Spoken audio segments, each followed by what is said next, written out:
Bom, gente, boa noite, né? O Ed, o Gabriel, e boa noite aos meus amigos professora, né, e professores. O Vitor Falasca se formou em Geografia na UFSCar, foi da primeira turma, né? Estudamos juntos na mesma sala, somos grandes amigos. Ele agora está terminando o mestrado em Geografia também, focado no ensino de Geografia, e mais precisamente a parte, né, de geopolítica, a questão de geourbana. Então, é muito da área dele o nosso tema de atualidades hoje. Bom, Vitor, vou ter que falar, né? Você, para mim, é o Fox, todo mundo lá na geografia tem apelidos, então às vezes eu posso chamar ele de Fox, não estranho. Então, eu vou apresentar os professores e a professora que trabalha comigo no Cuca. Bom, como eu já comentei com você, é um cursinho popular vinculado à Unesp, muito parecido com o Gera Bicho. Popô, o Vitor foi professor já no. Não, aluno, né, Fox? Aluno e professor. Aluno e professor, tá vendo? Ó, pessoa maravilhosa. Aluno e professor do Gera Bicho. Então é uma pessoa também que dá para a gente trocar uma ideia depois, mas eu acho que o Popô também tem alguns amigos, enfim, que são do Gerabicho de Sorocaba, o Fox. Bom, já que eu estou falando do Popô, né? O Popô é o Lucas Amaral Alves, ele é professor de gramática, de vez em quando redação também, porque ele é mil e uma funcionalidades, essa pessoa é incrível, né? O Tiago Pacheco Gebara, ele faz ciências sociais, eu não falei, né? O Popô faz letras. O Tiago faz ciências sociais, está no terceiro ano, ele é professor de filosofia e sociologia. A Ana Bia, ela faz letras, ela é professora de literatura do Cuca. O João faz engenharia química e é professor de história, é o que mais destoa aí, né, da área que ele estuda e com que ele trabalha. E acho que é isso. Bom, acho que eu apresentei todo mundo para todo mundo. O Ed e o Gabriel são nossos alunos, os presentes, graças a deusa. Estamos aqui. Bom, então eu não sei quem gostaria de iniciar a fala, Fox, se você quiser iniciar, e a gente vai fazendo. Olha só uma coisa boa. E a gente vai fazendo anotações e comentando depois e posteriormente outras falas. O que você acha? Acho que você pode fazer uma introdução e a gente vai seguindo o fio da sua introdução. O que você acha, Lívia? Ok, então vamos lá. Bom, do porquê dessa ideia, né? O Gabriel já tinha jogado, acho que foi o Gabriel ou o Ed, eu não me lembro qual dos dois, mandado uma mensagem no grupo perguntando o que a gente achava, né, sobre o Biden, qual era a nossa visão, né, mais ou menos sobre as eleições dos Estados Unidos, e eu fiquei pensando muito que seria interessante a gente conversar um pouquinho sobre, né, já que são eleições. Ai, deu certo agora. São eleições indiretas, né, diferentes da que a gente tem no Brasil. Nós Uhum. elegemos, né, o nosso presidente, nós que escolhemos, né, muito diferente do sistema dos Estados Unidos, que é um modo indireto. Então é legal também para a gente conversar um pouco sobre a noção de democracia que a gente tem, né? Se é ou não uma maneira que contempla, né, de uma maneira a população, né, de ficar, né, nessa questão da filosofia política é importante, né, para a gente também repensar o nosso processo, né, se ele também é democrático ou não, se ele é direto ou não, e também como as eleições dos Estados Unidos afetam e podem afetar o Brasil, dependendo, né, de quem for eleito. Eu só queria fazer um comentário, né, que acho que ontem o Bruno comentou comigo que circulou bastante hoje na mídia, mas ontem saiu uma notícia que o Bolsonaro, né, enfim, por conta de todas as falas e todos os posicionamentos, né, do Bolsonaro, a China irá diminuir a compra, né, da soja do Brasil, ou seja, perdemos aí quase 10% do nosso PIB por conta, né, das falas e dos comportamentos do Bolsonaro. Então, assim, eu acho importante a gente aproveitar as falas que vão ser ditas aqui, né? Eu não sei se isso fica muito repetitivo, mas enfim, para que a gente pense também, né, em como a gente pode visualizar uma conjuntura futura, né, da política externa brasileira e como essa política externa brasileira ela se reflete no, no nosso interno, né? Então, acho que é isso. Beleza. Vocês me ouvem bem, dessa distância que eu tô do microfone? Dá para ouvir bem? Dá sim. Legal. Bom, primeiramente, então, boa noite a todos. Satisfação aí. Obrigado pelo convite, Lívia, ao pessoal aí do cursinho. Muito bom debater temas como esse. Saber que a gente é interessado em discutir temas como esse, né? Aliás, vale o parênteses, né? Que a eleição dos Estados Unidos tem tomado muito espaço nas discussões no Brasil a cada vez que tem eleição lá, né? E isso é importante porque é uma visão mais internacional, mais geopolítica das coisas. E a gente finalmente entendeu que uma eleição lá reverbera no mundo inteiro, né? Então é importante a gente até, entre aspas, tomar um lado na eleição dos Estados Unidos, sabendo que isso reflete aqui, né? A última eleição brasileira demonstrou muito claro isso para nós. Bom, mas pegando o fio do que você disse, então, é interessante a gente pensar o histórico da composição da eleição dos Estados Unidos, que ela sempre resgata essa ideia de uma eleição indireta, de uma eleição não participativa. Eu acho que essa é a palavra ideal para começar a falar do histórico da eleição dos Estados Unidos, né? Para você participar das eleições, você tinha que ter posses, né? Não que isso seja diferente no histórico da eleição brasileira, mas é interessante pensar que hoje é diferente a ideia de posse nos Estados Unidos. Porém, dando a ideia, e é importante a gente pensar isso, que a eleição lá é em dia útil, né? Não é um feriado, não é fim de semana. Então, quem são as pessoas que podem participar da eleição? Quem que pode, por exemplo, largar o seu horário de trabalho para ir até lá votar? Né? Então, não modificou tanto assim. Você não torna formal a ideia de posse, mas a eleição, por não ser obrigatória, faz com que as pessoas que podem votar realmente exerçam esse direito. Né? Se a gente pensar, sei lá, no atendente de caixa do supermercado, um cidadão americano, atendente de caixa do supermercado, que horas que ele pode ir lá votar? Né? Ele vai chegar para o patrão dele e falar assim: olha, eu vou sair aqui do meu horário de trabalho e vou lá na urna que fica sei lá onde, né? Porque também tem essa dificuldade lá, né? Para votar e já volto, né? Quem que tem essa condição de fazer isso? Então, ela ainda é uma eleição não participativa. Ela não contempla 100% da cidadania norte-americana, estadunidense, né? Então, tem esse detalhe. O outro detalhe importante da gente colocar da eleição ser indireta é que, por ela ser indireta, ela gera uma série de discrepâncias do conceito de eleição, como, por exemplo, os cidadãos votarem em sua maioria numa pessoa e isso não ser garantia que esse candidato vai vencer. Porque, na verdade, como é uma eleição indireta, eles estão escolhendo delegados, né? Então, os estados que tiverem mais delegados é que, de fato, vão eleger o presidente dos Estados Unidos. A última eleição, nós tivemos esse exemplo, né? Que a maioria dos cidadãos estadunidenses votaram na Hillary Clinton e, mesmo assim, ela não venceu. E a última vez que isso tinha acontecido antes também foi com o George Bush.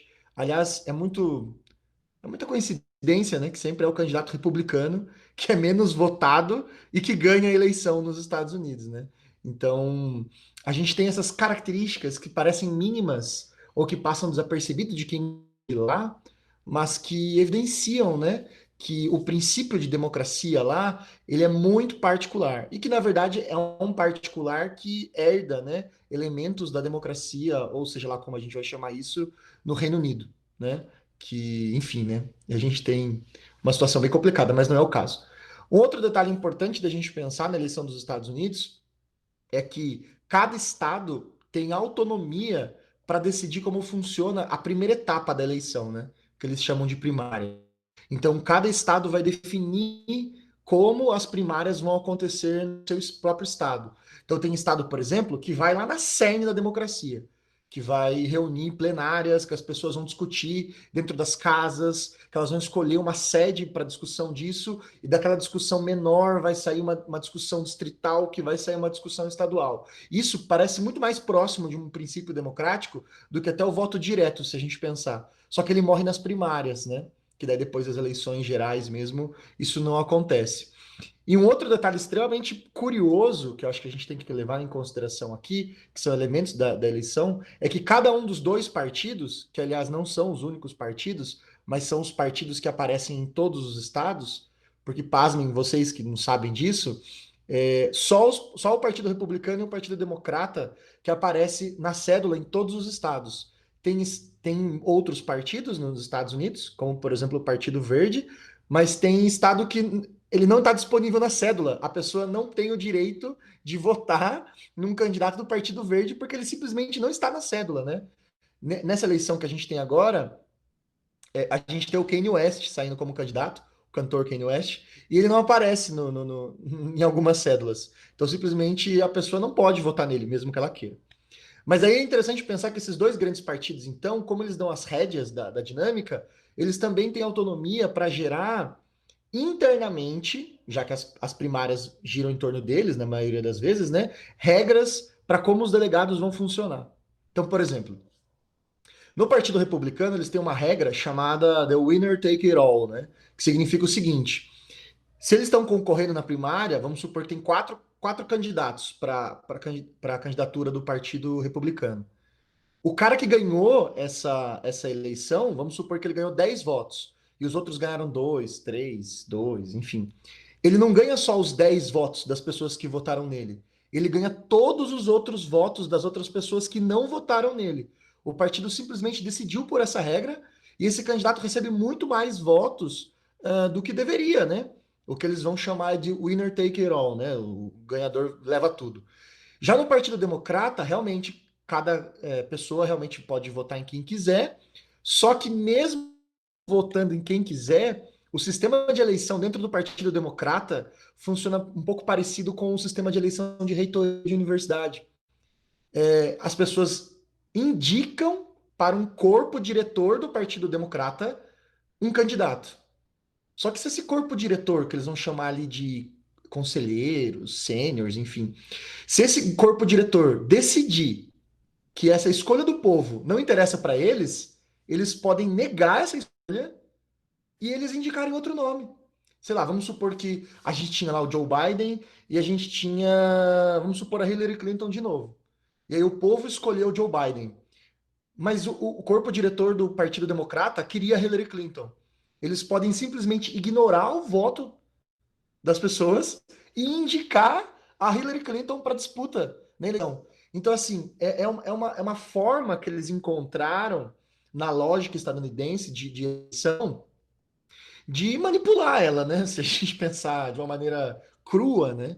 Então, assim, claro que a gente tem que pensar que o conceito de democracia é uma manifestação cultural que é exercida em diferentes formas em diferentes sociedades. E aí a gente tem que entender que isso é uma forma que eles encararam e que eles decidiram. Porém, simultaneamente, não significa que a população estadunidense concorde com isso, aceite isso ou de fato entenda isso. Porque tudo bem que a gente não vive lá, mas também não quer dizer que a pessoa que viva lá entenda que funciona dessa maneira. Porque muitas vezes a gente tem um processo, né? A própria ideia de muitos partidos políticos dentro dos Estados Unidos e muita gente nem saber que existem candidatos simplesmente porque eles não aparecem nas cédulas, são evidências que a gente pode apontar aqui de que o próprio cidadão americano pode não ter consciência do que está acontecendo lá, nesse sentido da eleição, né? Uh, Outros fatores que é importante a gente colocar também é que, mesmo fora do contexto da Covid, porque agora no contexto da Covid a gente tem a eleição pelo correio, né? Mas fora do contexto da Covid, existem algumas comunidades, e é interessante a gente pensar isso, que podem votar antecipadamente, que conseguiram esse direito na justiça. Um exemplo disso são as comunidades afrodescendentes religiosas, que são aquelas religiões, por exemplo, direcionadas ao público afrodescendente descendente mesmo, né? Essas pessoas, elas têm o direito constitucional, né? Uma questão ali que foi colocada pelo Supremo deles, de poder votar no domingo, no dia do culto religioso deles. Então, eles vão para o culto religioso e logo em seguida eles podem votar, né? Então, é um dos poucos públicos que tem o direito de exercer o voto num dia que não é num dia de trabalho. Foi uma luta, né? Isso não foi estabelecido desde o começo, né? Até porque eles nem votavam, né? Mas foi uma luta conquistada já tem um certo tempo. E é interessante a gente pensar que eles conseguiram isso, né? Então, a gente tem avanços e recuos, né, nessa dinâmica democrática dos Estados Unidos. Eu, particularmente, considero um avanço essa questão das comunidades religiosas, até porque muitos desses estados que têm essas comunidades são estados que as cidades não têm uma quantidade de cédulas realmente acessível para essas pessoas, né? Estão só nos grandes centros urbanos e muita gente mora afastada deles. Então, eles vão até os centros urbanos só no dia dos cultos religiosos, né? Então, eles podem votar, mas ao mesmo tempo, a gente tem essa ideia de que o voto, né, para a maioria das pessoas, não é num dia, num feriado, não é num final de semana, né? É num dia útil. Nem todo mundo consegue fazer isso. As primárias são muito confusas, nesse sentido de que cada partido cria uma regra para si. Ah, eu também esqueci de um detalhe. Em alguns estados, os partidos políticos só permitem que pessoas filiadas ao partido possam votar. Então, se você não for filiado a um partido, você não pode votar. Então, que eleição é essa, né? Acho que um grande questionamento que a gente pode colocar é: será que realmente a gente pode dizer que essa eleição nos Estados Unidos é uma eleição que contempla o povo ou que contempla o interesse de alguns grupos específicos?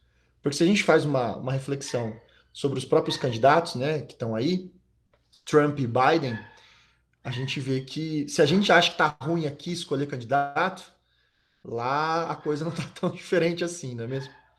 Mas no mais era isso. Acho que é bom a gente começar a discussão pautando como funcionam as coisas lá e refletir acerca de que existem alguns recuos que acontecem lá que já estão sendo propostos no Brasil, que é essa ideia de criar os delegados, né, de eleição indireta, eleição distrital, etc. E que se a gente não entender isso de antemão, essas regras passam, né, a boiada passa na porteira aberta, né, parafraseando o nosso ministro do Meio Ambiente, e aí a gente perde algumas conquistas nossas que foram, né, arduamente conquistadas. E é isso. Obrigado. Bom, eu queria saber se alguém tem alguma questão, porque eu já tenho uma pergunta, né?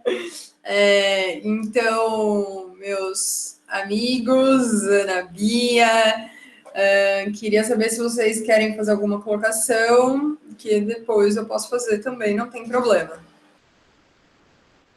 Alguma pergunta, gente? Acho que depois desse silêncio, então. Ou Popô, quer fazer alguma Pergunta aí, colocação? galera. Estamos aí para isso. Não, eu tô pensando ainda, tô processando, que foi um pouco chocante, assim, algumas questões, né? Enfim, tô aqui maturando as informações ainda.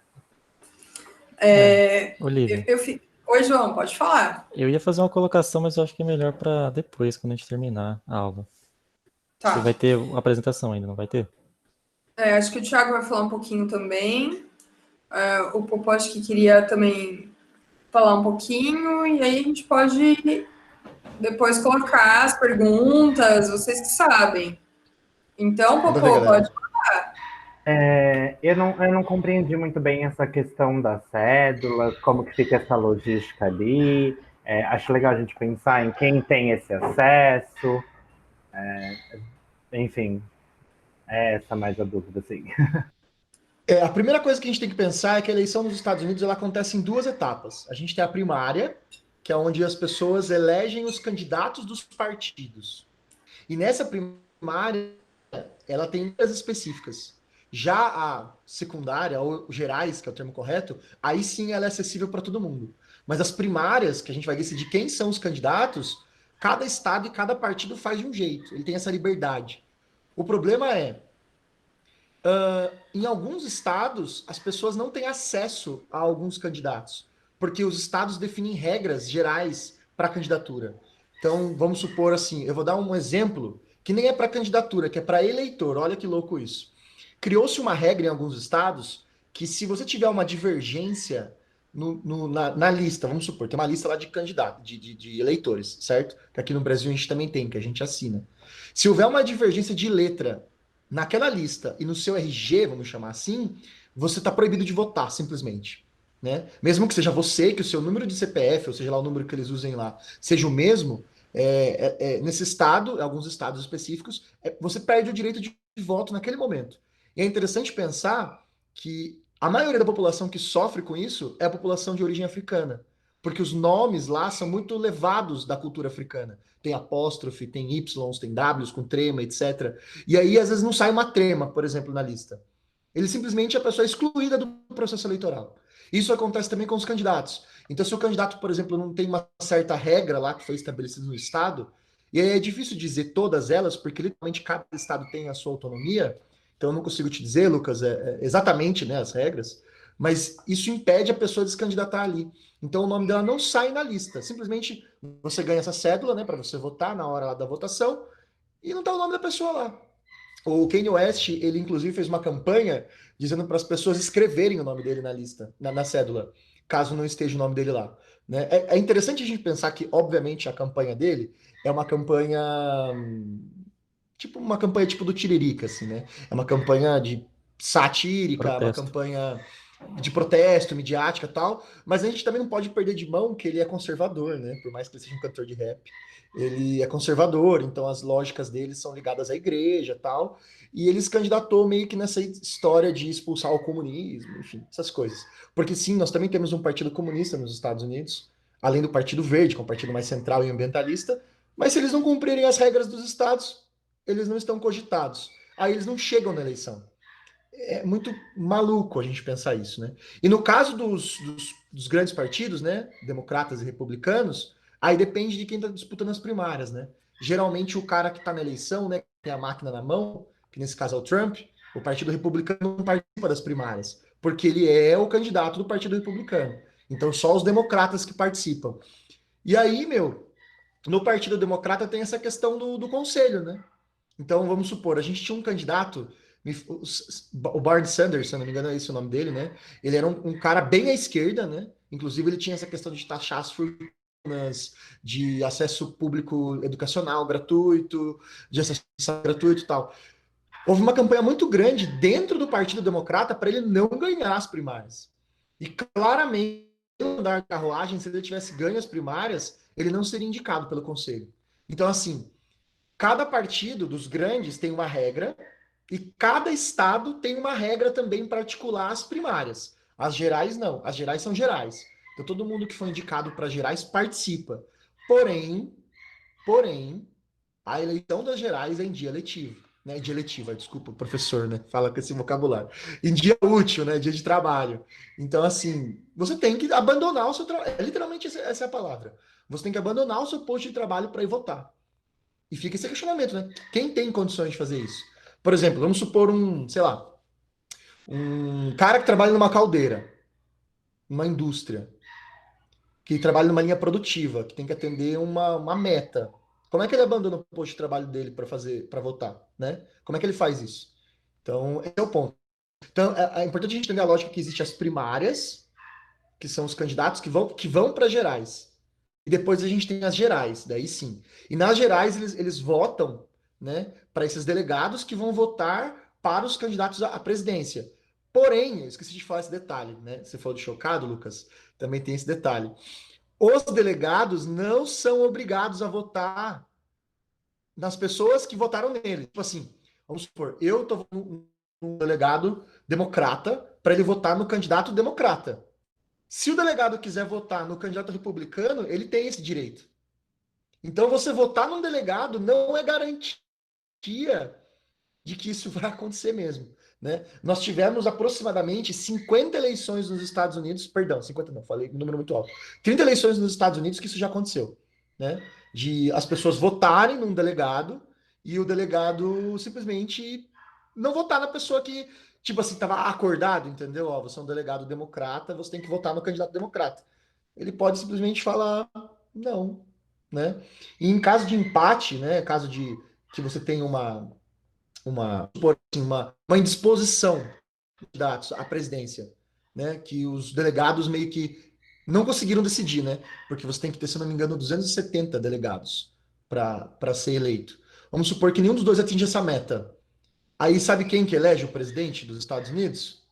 Os deputados, os congressistas. Aí os congressistas decidem a eleição dos Estados Unidos, pura e simplesmente. Tipo, eles decidem, né? Não que isso seja diferente no Brasil, porque no Brasil já foi assim, né? Se a gente pensar como eram as eleições e tal, na ditadura militar, a gente tinha uma eleição indireta, né?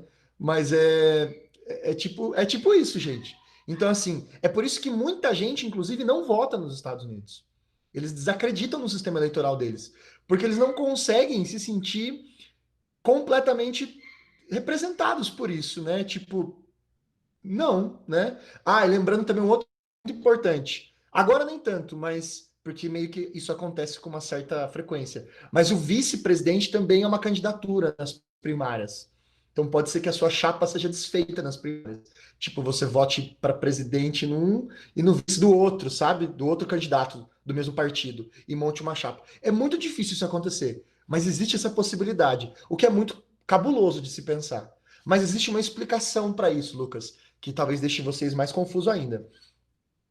O presidente do Senado, o presidente do Poder Legislativo nos Estados Unidos, é o vice-presidente do Executivo. Então, tipo, os três poderes não são 100% divididos lá, né? Não sei se responde a sua pergunta. Acho que eu fui até um pouco mais além, né? Mas a questão é bem confusa mesmo. Não, perfeito, é isso. Arrasou, é isso. Ô, Obrigada. Vitor, tem uma questão Fala, interessante João. para esse ano, né? Porque a gente considera que é um voto facultativo, né? E já é muito difícil para muitas pessoas deixar o seu trabalho e ir até a votação, né? E aí esse ano, por causa do Covid, a gente está tendo muitos votos por correio, né? Isso pode acabar mudando muito esse sistema, assim, né? Tipo, quem sabe isso mude um pouco a cultura nesse sentido, das pessoas começarem a utilizar mais o voto por correio para poder, quem sabe, criar mais engajamento, driblar esse problema, né? Até por isso, essa questão de engajamento é muito importante, né? O presidente que conseguir enfurecer a massa ali vai conseguir levar mais gente à urna para ele, né? Isso eu acho complicado. Então, é interessante pensar que aqui no Brasil, para nós, parece uma coisa completamente ridícula o voto no correio. Mas pensando no contexto dos Estados Unidos, você tem toda a razão, João. O voto no correio, que aliás é muito aplicado na Europa, é absolutamente comum as pessoas votarem via correio em muitos países. O Reino Unido, por exemplo, não é diferente disso, né? Principalmente quem mora afastado, porque a gente tem que pensar em como contemplar quem não vive nos grandes centros urbanos. É que a gente pensa muito numa visão no Brasil, uma visão do Sudeste, né? Então, para nós é um absurdo. A pessoa, imagina, tem uma escola no meu bairro, né? Mas quantos lugares do mundo tem escola no bairro para você ir votar, não é mesmo? No Brasil a gente não tem isso. Então é importante que a gente coloque isso na pauta. Muito bem colocado, João. E também tem um outro detalhe, João. A questão do voto no correio, ela virou uma. Desculpa até o riso, gente. Mas virou uma situação. Tipo assim, num primeiro momento, o Trump queria que não acontecesse isso. Que ele achou um absurdo, porque ele falou que ia ser manipulado, etc, etc, etc. Inclusive, é interessante ele pensar que é manipulado, sendo que os Correios nos Estados Unidos, para quem não sabe, é estatal, né? A gente fala tanto em privatizar o Correio no Brasil, mas nem os Estados Unidos têm o Correio privatizado. A postagem nos Estados Unidos é estatal. Então, assim, ele estava jogando contra ele mesmo, falando essa narrativa de que o Correio ia manipular, sendo que ele é o chefe do Correio. Mas daí ele começou a apoiar o voto no Correio, sabe por quê, João? Porque para ir nas urnas oficiais é obrigatório o uso de máscara.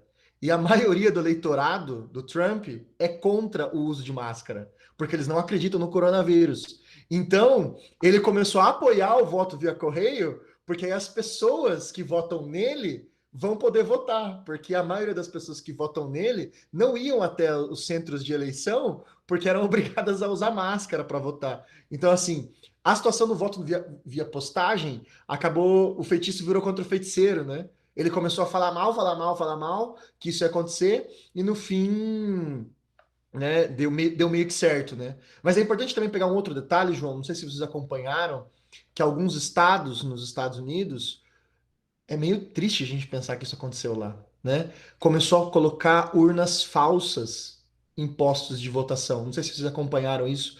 Essa notícia surgiu mês passado e as pessoas, porque teve muita gente que votou antecipado, né? Como eu falei. E teve urna falsa. Eles começaram a colocar urnas falsas. E isso gerou uma polêmica gigantesca, porque ficou uma coisa assim: a urna é falsa, beleza, descobrimos que a urna é falsa. Mas e eu que já votei? Eu vou receber uma cédula nova? Né? Ficou em aberto isso. Ninguém sabia se isso ia acontecer. Inclusive, eu não acompanhei essa notícia, mas isso aconteceu em alguns estados. Óbvio que são estados mais interioranos, né? Onde as informações ficam mais ocultas, né? Para quem não sabe, né? Nos Estados Unidos tem muitos estados, e nesses estados nem todos são como Nova York, nem todos são como a Califórnia, né? São estados bem rurais, bem com poucos centros urbanos, e literalmente acontece de tudo nesses lugares, né? E rolou isso daí. Então, o voto de correio, eu concordo plenamente com você, João, vai estimular muito a participação das pessoas, porque ela não precisa ir até lá, ela não precisa largar o posto de trabalho dela, né? Ela coloca no correio e está decidido.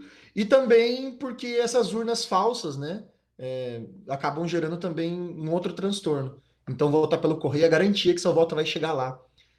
É estranho pensar isso, né? Porque nós brasileiros temos esse acesso facilitado, temos uma urna eletrônica, né, que garante uma proteção, né?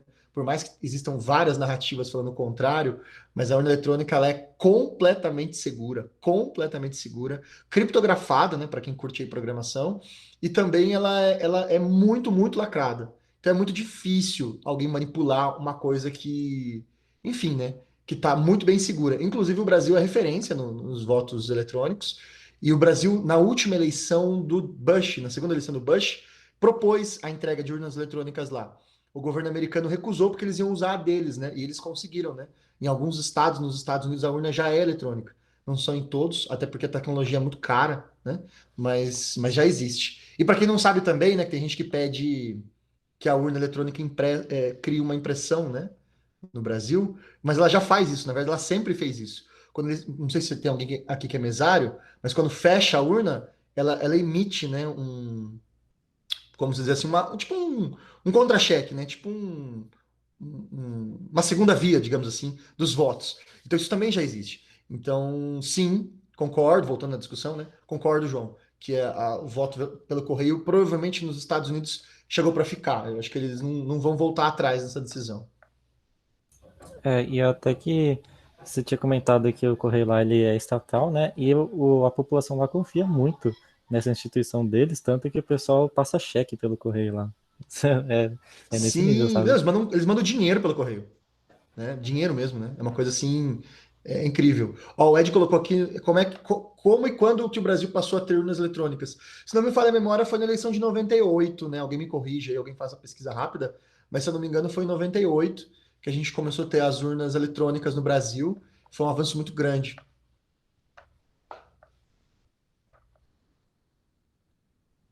Mais alguém?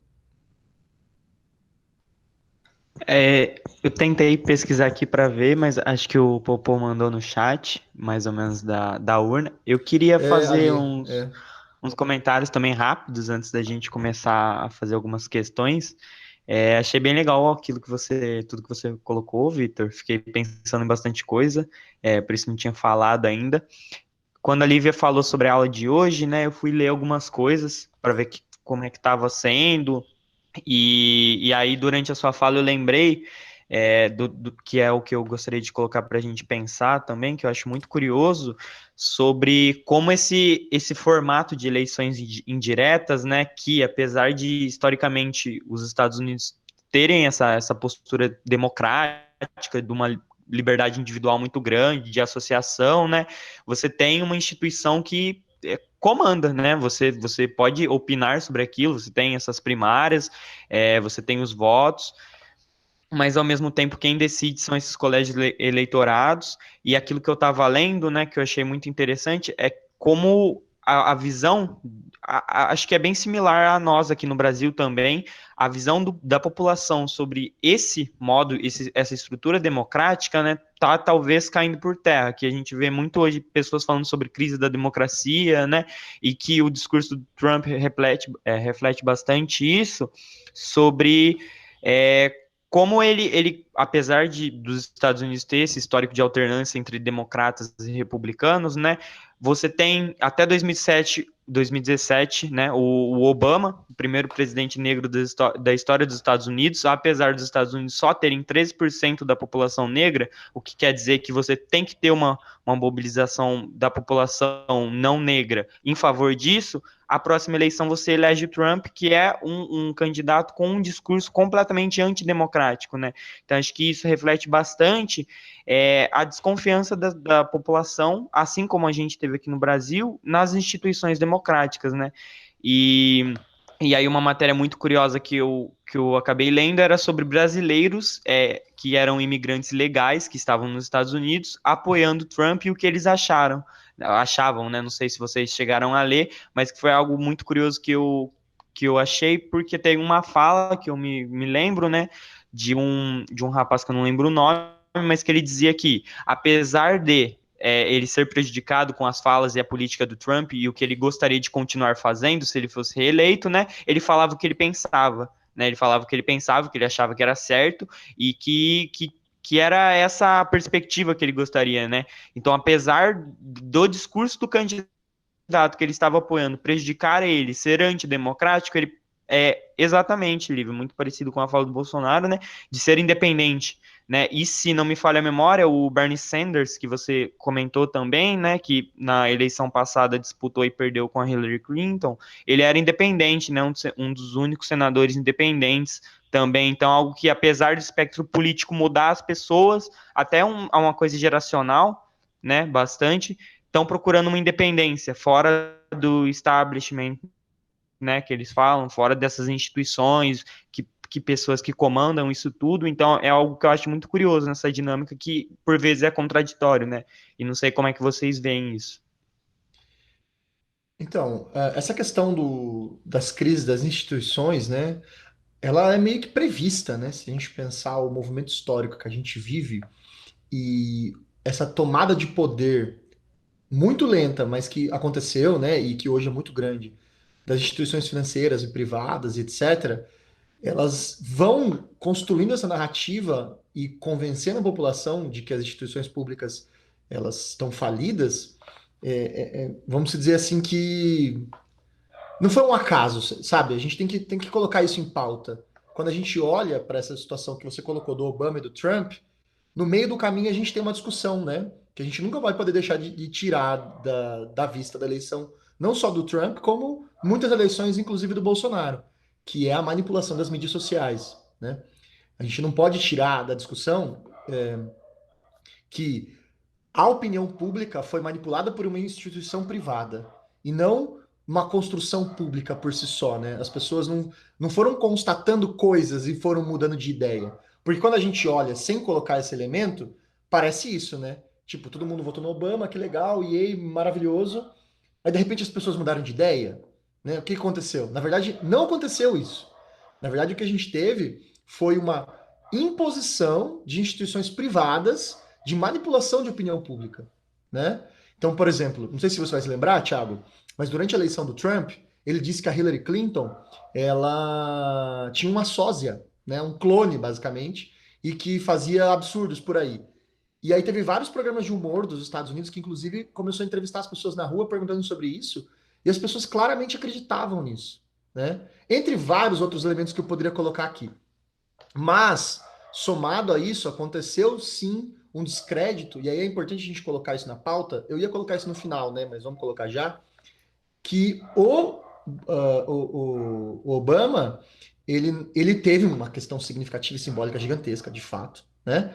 Mas ele não modificou certas posturas dos Estados Unidos na sua geopolítica internacional. Ele continuou com a postura imperialista, ele continuou bombardeando a África, ele continuou bombardeando o Oriente Médio, ele continuou fazendo coisas que são ruins, né? E que, obviamente, fazem com que ele gere uma série de inimigos, inclusive inimigos econômicos. Então, ficou fácil, vamos dizer assim, para o Trump, além das fake news, como o Ed coloca ali, colocar coisas reais. Por exemplo, quando o Trump coloca assim, que foi o Obama que criou o Estado Islâmico, não era uma fake news, é de verdade. Não foi o Obama, a pessoa, claro, que foi lá e falou: ó, galera, que tal vocês criarem um Estado Islâmico e invadir as pessoas? Não, não foi. Mas foi uma decisão do governo dos Estados Unidos de distribuir, porque essa é a palavra, distribuir arma para manifestantes na Síria contra o ditador da Síria, sem nenhum tipo de critério. E o que, que significa sem nenhum tipo de critério? No meio desses manifestantes tinha a Al-Qaeda, né? E no meio desses manifestantes, a Al-Qaeda se rachou no meio, parte continuou a Al-Qaeda e a outra parte virou o Estado Islâmico, entupido de armamento, que quem deu foi os Estados Unidos. Então, assim, quando o Trump fala o Obama criou o Estado Islâmico, ele não está errado. Ele pode estar exagerando, ou ele pode estar criando palavras para dar a responsabilidade na mão de uma única pessoa. Sim, mas ele não está errado. E aí, quando as pessoas começam a constatar essas informações, obviamente que a gente tem, né, uma situação de comprar essa narrativa, né? Então, assim, existe uma crise das instituições, de fato, mas não é uma crise gerada apenas por erros. É uma crise projetada pelas instituições privadas que têm certos interesses, né? Quando, por exemplo, o Trump fala em desenvolver a indústria local, a indústria nacional, e coloca na conta do Obama que as indústrias saíram dos Estados Unidos, né? Ele está errado em colocar a conta no Obama. Mas o Obama é o presidente do momento que não produziu algo para evitar esse problema. Porque dentro de uma proposta capitalista desenvolvimentista, isso é um problema, né? Tanto é que o Obama, anos depois, lança um documentário exatamente sobre isso. Não sei se vocês assistiram. O Indústria Americana, que inclusive ganhou o Oscar o ano passado. É uma produção do Barack Obama e da Michelle Obama. Que é justamente essa ideia, uma empresa chinesa que compra uma empresa americana, só que daí a empresa fica dentro dos Estados Unidos.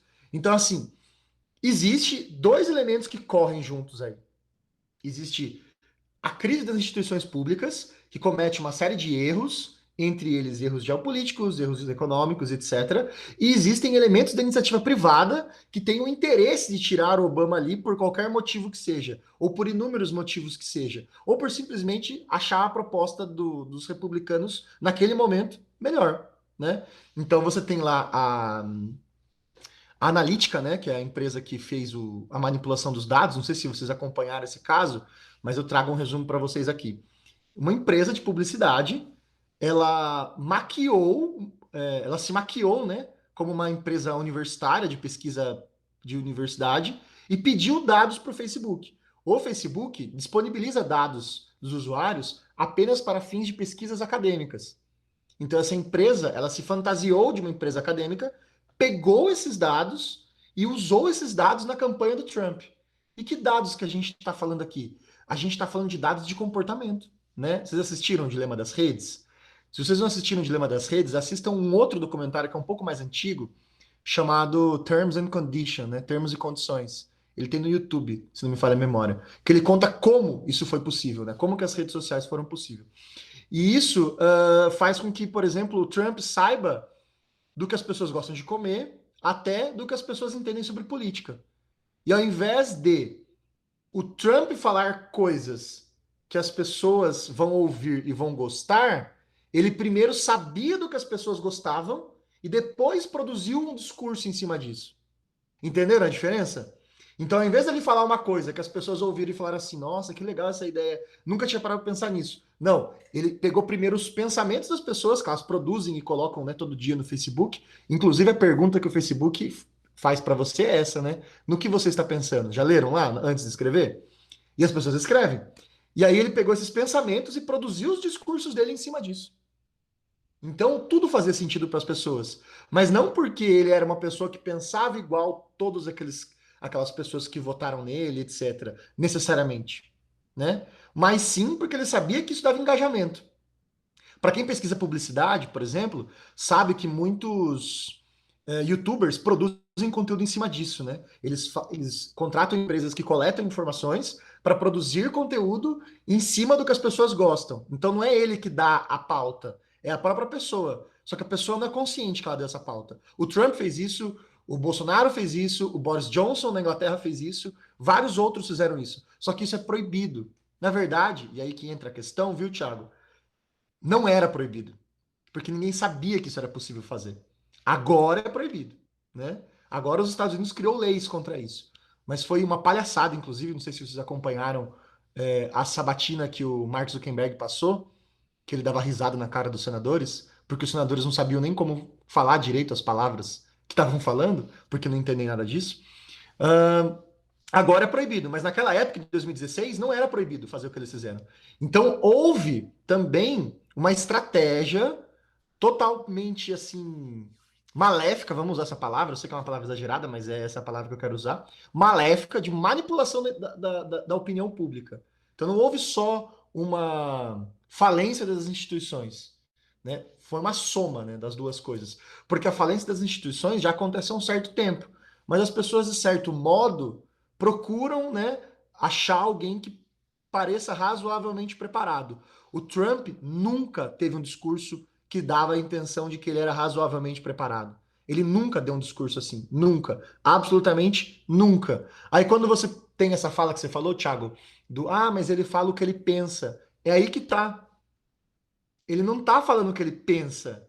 Ele tá falando uma narrativa estudada dos usuários das mídias sociais e que essa fala dele contempla essas pessoas porque foi previamente pensada. Então não é um pensamento do Trump. Não sei se ficou claro o que eu disse, mas é tipo assim, vamos supor assim que todo mundo começa a escrever que gosta de ketchup no Facebook. Aí o Bolsonaro vai lá na televisão e fala assim, gente, a mostarda é um lixo. Pimenta não serve para nada. Pimenta tá aqui para atrapalhar o desenvolvimento do país. O que dá dinheiro no país é ketchup. Vocês entenderam? Aí, tipo, todo mundo fica, nossa, cara, verdade. Como eu nunca pensei nisso? Na verdade, foi ele que escreveu isso na internet. Só que a gente, né, não repara nisso, né? A gente nunca foi, nunca refletiu acerca disso. E foi isso que ele fez. Só que agora a coisa está casada. A gente sabe como é que funciona isso. Esse documentário veio em bom momento, né? O Dilema das Redes. Por mais que a gente não vá parar de fazer isso, mas agora a gente sabe. Então não tem como o Trump fazer isso. Aí ele começa a patinar no debate. Vocês assistiram o penúltimo debate? Não o último. Aliás, o último, né? Perdão, o último. Que ele vira e fala: eu sou a pessoa menos racista nessa sala. E a mediadora do debate era uma mulher negra, né? Então, assim, evidenciando de que ele não tem noção, ele não tem preparo. E ele ficou 4 anos no poder, né? Mas, naquele momento, ele foi muito bem assessorado com uma técnica que ninguém conhecia, né? E ele, como um bom bilionário, né, tinha o dinheiro para pagar por isso. Certo? Não sei se eu contemplei, Thiago, mas era mais ou menos isso. Não, contemplou completamente, assim, agradeço o complemento que você deu, porque realmente é muito importante que a gente tenha essa nova dinâmica, né? A tecnologia tá influenciando diretamente, sobrepondo, né, os meios democráticos que a gente tem. Inclusive, né, eu acho que é cômico até pensar que nos Estados Unidos, que você sempre teve essa cultura, entre aspas, né, pelo menos de um cenário internacional de fortalecimento da noção democrática, do preparo de governar, né, que tem acontecido tudo isso, mas que quando eu penso, igual você disse já, né, é algo fortalecido pelo próprio estado, né, dos Estados Unidos, com, por exemplo, o caso do Snowden, né, que a gente teve em massa a vigilância da população, vigilância dos e-mails da Dilma, né, que tá aí até hoje o desenrolar dessa história, mas que desemboca nisso tudo, né?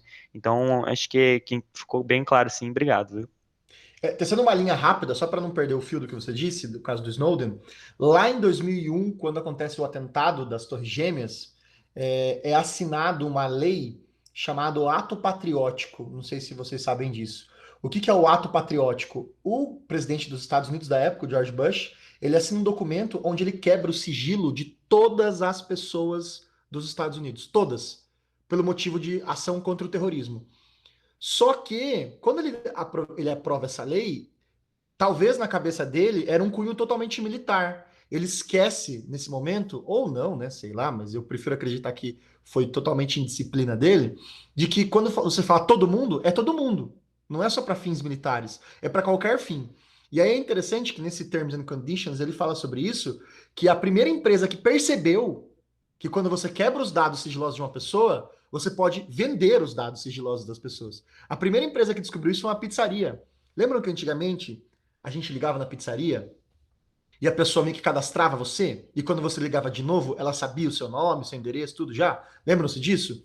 Uma empresa de entrega de pizzas nos Estados Unidos faliu e aí ela foi procurar uma assessoria jurídica e ela descobriu que esses dados que ela tinha coletado, ela podia vender para uma outra pizzaria, que não era crime, não era crime de sigilo, porque o Bush quebrou o sigilo das pessoas. E a partir dessa ideia que ela pode vender dados de alguém, que surgiu as redes sociais. Porque, na verdade, a mercadoria das redes sociais são os nossos dados, né? Então, é esse movimento que aconteceu. Né? Lá em 2001, com a quebra do ato patriótico, eles fazem isso. Só que eles decidiram, e aí que é muito louco isso, né? Que Estados Unidos, poder imperialista, né? Eles decidiram que isso não se resume aos Estados Unidos. Que isso serve para o mundo inteiro. Então eles podem espiar quem eles quiserem. Tipo o presidente de um país soberano. Não sei se vocês se lembram, né? O Thiago citou a questão da Dilma. A Dilma exigiu desculpas do Obama, né? Ela exigiu desculpas presenciais do Obama. E o Obama veio até o Brasil. Claro que não ficou claro que não ficou exposto, né? Tipo assim, o Obama vem para o Brasil para pedir desculpa para Dilma. Mas tipo assim, vai à mídia, ela se posiciona contra o que aconteceu e exige desculpas.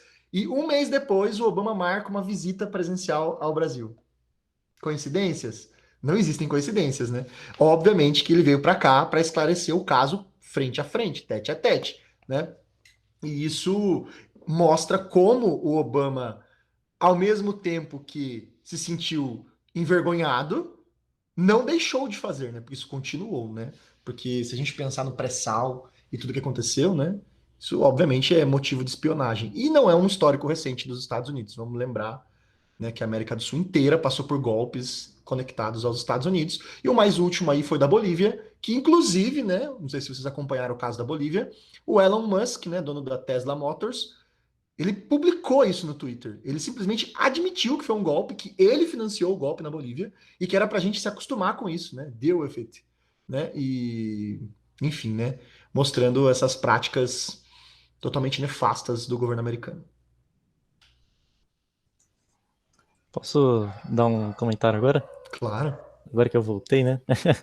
Então, achei muito interessante, Vitor, você começar a pegar nessa parte aí das empresas, né? Como que isso influencia nas eleições americanas e no mundo todo, né? E eu queria... Vamos ver, né? O que vocês acham. Sobre a Bolsa Americana, né? Sobre o mercado financeiro americano, vocês acham que ele cresce mais quando a gente tem um presidente democrata ou um presidente republicano? Vocês têm alguma impressão sobre isso? Bom, Alguém eu aqui? particularmente, não sei, eu falo ou alguém fala antes de mim? Não sei, eu queria saber se alguém tem alguma impressão dessa, porque para mim, a impressão das pessoas é que os candidatos republicanos, eles são mais voltados ao mercado, né? Eles têm essa pegada mais próxima com o mercado financeiro, essa pegada mais próxima realmente ao capitalismo, né? Mas é interessante a gente pensar que lá nos Estados Unidos não existe tanto essa questão do o presidente do mercado, como tem aqui no Brasil, por exemplo, né? Por exemplo, você pega uma eleição entre Lula e qualquer outro candidato aqui no Brasil, o Lula ele nunca vai ser o candidato do mercado. Mas lá nos Estados Unidos, todos os candidatos são candidatos do mercado. Lá não tem essa divisão. E é interessante a gente acabar pensando que mesmo que exista uma impressão na sociedade de que os republicanos eles têm essa pegada mais capitalista, que eles têm essa pegada mais de mercado, se a gente for ver estatisticamente, a Bolsa Americana ela cresceu mais com governos democratas do que com governos republicanos. Não que isso seja uma correlação que tenha que acontecer. Na verdade, o que isso mostra pra gente é que pouco importa o partido americano que está no poder pro mercado financeiro no final das contas, porque todos eles estão voltados para o mercado, né? E não vai ter essa parada de tipo, porque o democrata vai pensar mais no povo, vai deixar o mercado de lado, isso não existe lá. É toda uma questão dos lobistas que estão no Congresso e independentemente do partido que esteja, todos eles estão alinhados com as empresas privadas do país. É E era importante colocar basicamente que. isso. Sim, perfeito, João. É importante colocar que democratas e republicanos em nenhum momento contestam o capitalismo americano, né? Em nenhum momento. A gente pode ter pensamentos que são ligados à persona, tipo o Obama. O Obama, ele tem um pensamento mais à esquerda, mais progressista, mas ele nunca aplicou esses pensamentos dele como presidente. Então, eles fazem essa divisão. Eles entendem que o chefe de Estado dos Estados Unidos tem que manter a postura dos Estados Unidos no mundo, que é uma postura imperialista, capitalista e de livre mercado. Né? Eles não abrem essa discussão. Né? Então, assim, não há essa contestação, porque eles entendem que essa contestação é tipo o que a gente vive hoje em relação ao PT. Se alguém fizer uma contestação, é petista, é comunista, então não vamos votar nessa pessoa. Eles entendem que é assim que funciona lá desde sempre. Entre os congressistas a gente tem, né? A gente tem inclusive a Alexia, né? A AOC, não sei se é a Alexia o primeiro nome dela, mas a Cortez, né? Que é uma congressista do Partido Democrata, e ela é full de esquerda, assim, até uma esquerda mais radical, e ela sofre muito porque, não sei se vocês viram a última entrevista que ela deu pro... Tem um documentário na Netflix, que é um documentário de episódios, não sei se vocês já assistiram, chamado Ato Patriótico, né? Patriotic Act. E tem um episódio que ele entrevista ela, que justamente o episódio é sobre isso que o João falou. Tipo assim, quem votar para presidente se todo mundo é igual, né? E perguntam para ela, né, para Cortez sobre isso. E ela vira e fala assim: Meu, eu não sei nem se eu posso falar aqui, porque é capaz de eu falar e perder o meu mandato, né? Ser expulsa do partido. Mas assim, são pouquíssimas pessoas que de fato estão à esquerda do sistema, né? Estão na oposição do sistema, que são eleitas. Né? O Sanders talvez seja o mais próximo disso, e ele nem era tão próximo disso, né? Mas só pelo fato dele criar uma universidade pública já foi um horror, né? Assim, meu Deus, ele quer tornar a educação gratuita, né? Que para nós é tipo, mano, né? Sempre teve, né? Então, assim, para eles é um absurdo que existam certas discussões. E uma outra coisa também que é interessante a gente pensar é que no governo do Bill Clinton, que talvez tenha sido um dos candidatos mais à esquerda, mesmo com polêmicas, ele criou um sistema único de saúde. O projeto estava pronto, estava na mão dele, que inclusive quem escreveu foi a Hillary Clinton, né, o sistema único de saúde, e o como era o nome do ex-presidente? O Ronald Reagan foi à mídia falar que a Hillary Clinton era comunista, que esse projeto era comunista e que as pessoas tinham que ir às ruas contra o comunismo nos Estados Unidos. E a proposta era criar um sistema de saúde pública, né? O Thiago colocou aqui do Obamacare, né? Isso porque o Obamacare nem é um sistema de saúde, né? É uma lei que meio que obriga as pessoas a terem um plano de saúde, que faz com que as empresas acabem contratando um plano de saúde em conjunto, né? Meio que tipo assim, você tem que ter um plano, cara. Nem que seu plano seja uma merda, você tem que ter um plano de saúde. Que ajudou muita gente, inclusive, né? E era tipo o mínimo. Você está ajudando uma empresa quando você criou o Obamacare, que é a empresa de plano de saúde. Mas ainda assim, para eles foi um absurdo que o Estado interfira nessa livre escolha da pessoa de pagar. Não sei se vocês sabem disso, mas chamar um SAMU nos Estados Unidos custa $2.500. $2.500 por um SAMU, tá? E, tipo, não é todo mundo que tem $2.500 nos Estados Unidos, tá? Não é todo mundo mesmo. Talvez quase ninguém tenha $2.500 para arrancar do bolso para pagar a ambulância, tá? Não é pagar o médico. Então, assim, são discussões que eram para estar super superadas num país que tem aproximadamente 14 trilhões de dólares anuais de PIB, né? Tipo, tem grana para isso. Mas ainda assim é um modelo que eles seguem e quem questiona esse modelo acaba ficando muito bizarro, né? A Raquel perguntou, pública real ou pública do jeito dos Estados Unidos? Não, o Sanders queria criar uma universidade pública gratuita, igual aqui, que você não pagaria nada tal. Lá o que eles têm é a universidade comunitária, né? Que é aquele sistema de financiamento baixo, doações. Inclusive, para quem não sabe, a maior universidade do mundo, né, Harvard, é uma universidade comunitária. Ela não é uma universidade privada. Então, assim, as universidades comunitárias não são ruins, como muita gente pensa que é, né? Que a gente tem várias pessoas que zombam, né, das universidades comunitárias lá, mas elas são boas, só que elas são pagas, né? Então, se você não tem grana, você não faz. É simples assim. Quer dizer, você faz uma dívida que você nunca vai conseguir terminar de pagar, e aí você morre com a dívida e alguém vai ter que pagar essa dívida depois que você morrer, mas você faz uma universidade, né? Mas é isso. Eles não mudam o sistema mesmo, como o João disse. E voltando rapidinho que o Victor tinha falado da Bolívia, o próprio Elon Musk, né, o patrimônio pessoal dele é maior do que o PIB da Bolívia, né? Isso Sim. aí não faz o menor sentido, né? Não, nem o menor sentido. Taxar grandes fortunas é uma correção histórica urgente. Ninguém vai ficar pobre com taxar grandes fortunas. Ninguém vai perder o emprego porque o bilionário vai fechar a empresa dele. Isso não vai acontecer. Não é tão simples como muita gente pensa. Taxar grandes fortunas é o mínimo que uma sociedade pode fazer. Porque se a gente taxar 10% do Elon Musk, 10% do Jeff Bezos, da Amazon, ele vai sentir um total de nada na vida dele, porque não vai mudar nada, mas o país vai conseguir aplicar tanto esse dinheiro, que vai reverberar tanto na sociedade, que vai ser muito, muito bom. Não sei se vocês sabem, o Jeff Bezos tem na conta pessoal dele 300 bilhões de dólares. Vocês têm noção do que é 300 bilhões de dólares? Eu não tenho noção do que é 300 bilhões de dólares. É mais que muito PIB por aí.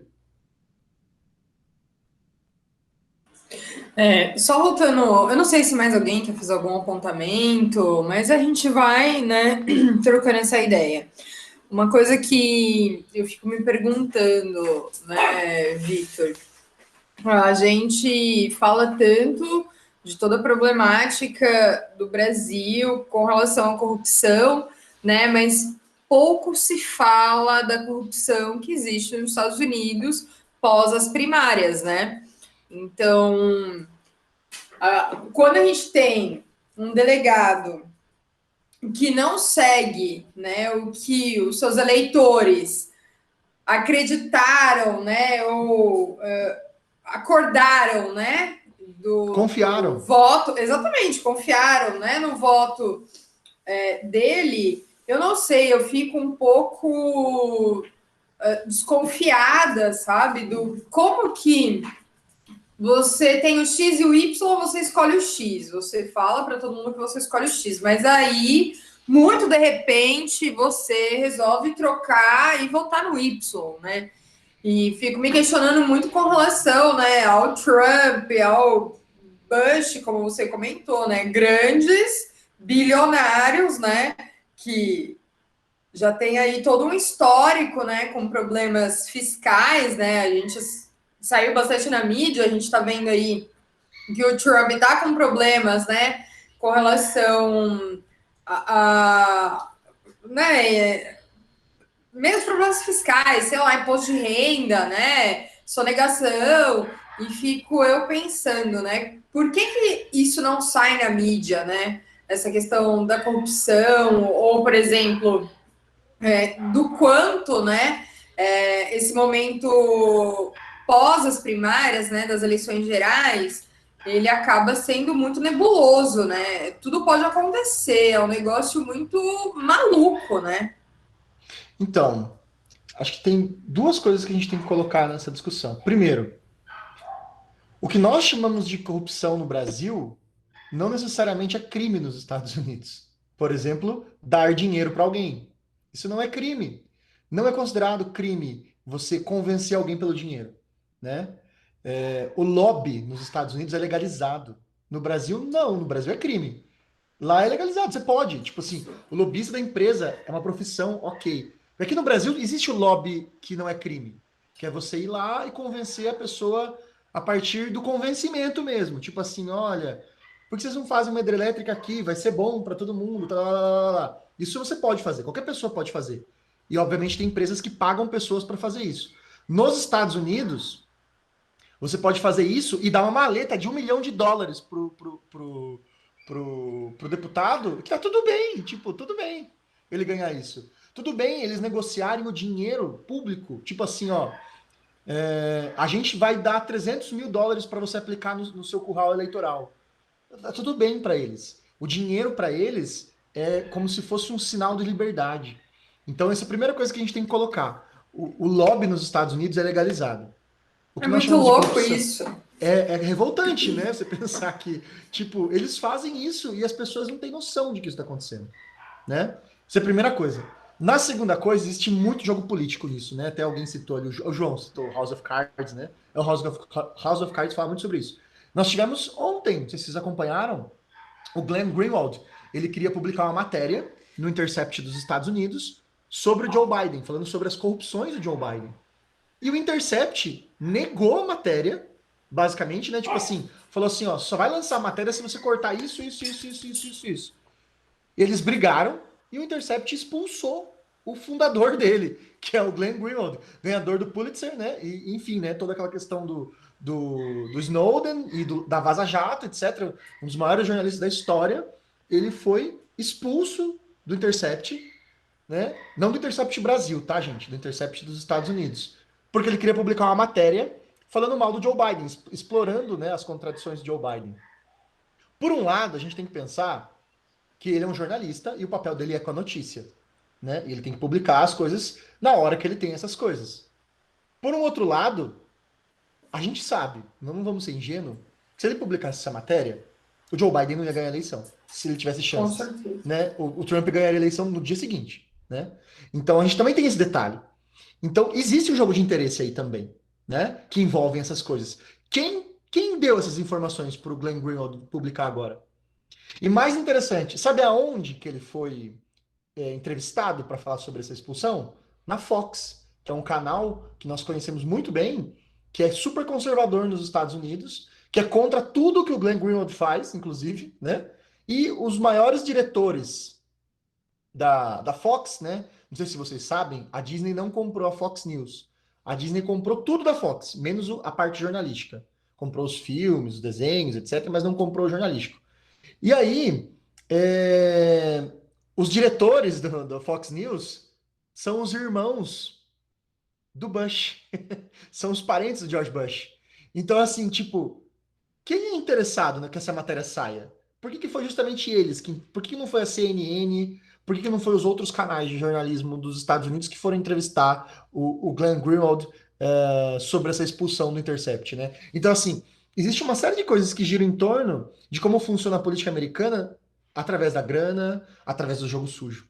E nesse caso, mais ainda. No Brasil, bom, vocês não preciso dizer, né? Vocês viram, né? Onde estava o dinheiro do deputado lá, né? Do senador, aliás, né? Onde ele colocou o dinheiro para poder esconder o dinheiro, que era um dinheiro desviado, né? Ele colocou lá naquele lugar onde a gente não coloca dinheiro. No caso dos Estados Unidos, ele pode sair com a maleta de dentro do gabinete dele, que tá tudo bem, gente. Tá tudo bem. O que não pode nos Estados Unidos é o dinheiro público, né? Tipo assim, esse dinheiro vai para a saúde, aí eu tiro o dinheiro da saúde e coloco no meu bolso. Isso é crime, mas também se isso não fosse crime, né? Convenhamos, né? Então, agora o dinheiro de lobista, de ir lá e convencer um delegado, como você falou, Olivia, um delegado eleitoral, com certeza, né? Tudo bem que isso tem diminuído muito, né? Porque eu acho que isso revolta a população, de certo modo. Então, eu acho que isso é bem menos do que antigamente, mas com toda certeza, né? Eu me lembro quando, eu acho que 2014, 2015, né? Quando a gente estava discutindo House of Cards, que foi você que me indicou, né? E a gente ficava indignado, né, com as coisas que aconteciam, porque a gente tinha uma ideia de que refletia realmente, né, os jogos políticos dos Estados Unidos. E pensando na nossa realidade mesmo, né, é algo muito diferente, né? A gente pensa numa questão, Punch, para. A gente pensa numa questão muito vinculada da ética, né, do dinheiro, né? Então, de que isso é errado, você convencer o voto dando dinheiro, né? Enfim, deixa eu ver aqui o que o Ed tá falando. A pessoa tá falando aqui de um livro, né, do Dan Brown, né, o Ponto de Impacto. Acho que é o primeiro dele, né, Gabriel? O primeiro livro dele, Ponto de Impacto. E esse filme da Fox eu não conheço, não, Bombshell, né? Não conheço. Mas tem um filme que debate bem essa questão do jornalismo, né, desse impacto do jornalismo, que é o... Ai, gente, fugiu. Eles ganharam o Oscar, inclusive, de melhor filme, que é o que fala sobre o Vaticano. Como que é o nome do filme? Ah, é com o Mark Ruffalo, ele é o Spotlight. protagonista. É, Spotlight, muito Spotlight. bem. Muito bem, Gabriel. Spotlight. Ele vai falar muito sobre essa questão do jogo de interesse que acontece na mídia, né? Porque a mídia, principalmente no Ocidente, ela determina muita coisa. Muita coisa. Então, quem consegue ter acesso ou até o controle da mídia, ganha tudo, ganha tudo. É o caso que a gente teve do próprio Bolsonaro, só que ele ganhou a outra mídia que ninguém manipulava, que eram as redes sociais. Inclusive, né, no Brasil a gente tem todo um histórico, né, das mídias principalmente TV, rádio, né, ligada Globo, né? com o Globo. Bom, Por causa gente, da... aí. Pode falar, amigo, desculpa. Não, eu só ia citar o documentário, né? O Muito Além do Cidadão Kane, que é sobre a Globo, né? É Muito muito bom. bom. Mais alguém, gente? Eu queria falar que vocês estão falando agora sobre a mídia, sobre o vazamento de informações. Eu acho que também isso tem muito a ver com o que está acontecendo agora da guerra comercial dos Estados Unidos e China em relação ao 5G e o vazamento de informações. E o tão importante que isso é porque, como a Lívia falou no começo, o Bolsonaro falou, teve falas que a China não aprovou e cortaram 10%, cortaram 10% não, vão diminuir o orçamento de compra de soja. Ano que vem aqui no Brasil vai ter um leilão, que até agora é o maior no mundo, por enquanto, sobre o 5G, que até hoje é muito debatido. A França, a Inglaterra também não apoiaram isso. E os Estados Unidos, ele dedicou, o banco lá, dedicou 20 bilhões, se não me engano, 20 bilhões, para o pessoal, para quem não aderiu ao 5G, ter uma compensação, tipo empréstimo. E, inclusive, tá até a foto do ministro Paulo Guedes, que ele aqui no Brasil fizeram um empréstimo de acho que 1 bilhão, eu não sei quanto é a quantia Não sei exata, valores também. mas eu acho que é importante também das mídias, da internet, que o quanto isso cada vez mais é importante em basicamente tudo, eleições, convivência e tal, porque além dessa questão das fake news, que basicamente Trump, Bolsonaro ganharam a eleição por conta de fake news usando a internet. Agora a gente tá vendo essa ascensão do 5G e essa treta toda com a Huawei e tal, lá na China, e isso tá ficando cada vez mais importante, cada vez mais necessário da gente dar uma olhada e estudar, porque, né, século XXI, a tecnologia praticamente vai invadir tudo, vai ser o sexto reino do mundo. O que eu acho interessante da gente pensar é que muita gente nem sabe o que é o 5G, nem sabe qual é o impacto que vai causar. A primeira coisa que a gente tem que colocar, além de conceituar o 5G, é que os Estados Unidos, prestem bem atenção nisso, os Estados Unidos não inventou uma tecnologia concorrente com a China. Eles só estão querendo banir a China mesmo. As empresas que estão desenvolvendo o 5G é a Huawei, né, que é uma empresa chinesa, a Nokia, que é uma empresa finlandesa, e a Ericsson, que é uma empresa subdivisão da Sony, que é japonesa. Então, assim, os Estados Unidos não tá nessa corrida. Ele não tá nessa corrida. O que ele tá fazendo é polarizar a corrida que não era para ter sido polarizada. Até porque os princípios de livre mercado era para se fazer a todos os instantes, né? Inclusive no 5G. Mas para quem não sabe, a ideia do 5G é o seguinte: o 4G, ele é uma tecnologia de internet muito rápida, aproximadamente de 10 megas. Pensem que é mais ou menos a ideia de 10 megas. Que para um celular é muita coisa, certo? Não sei se vocês já repararam que os lugares onde o sinal de 4G funciona muito bem, a gente pode fazer qualquer coisa com o nosso 4G no celular. A gente pode fazer uma live, a gente pode usar o Facebook, a gente pode ouvir música, a gente pode ver YouTube. É muito rápido, certo?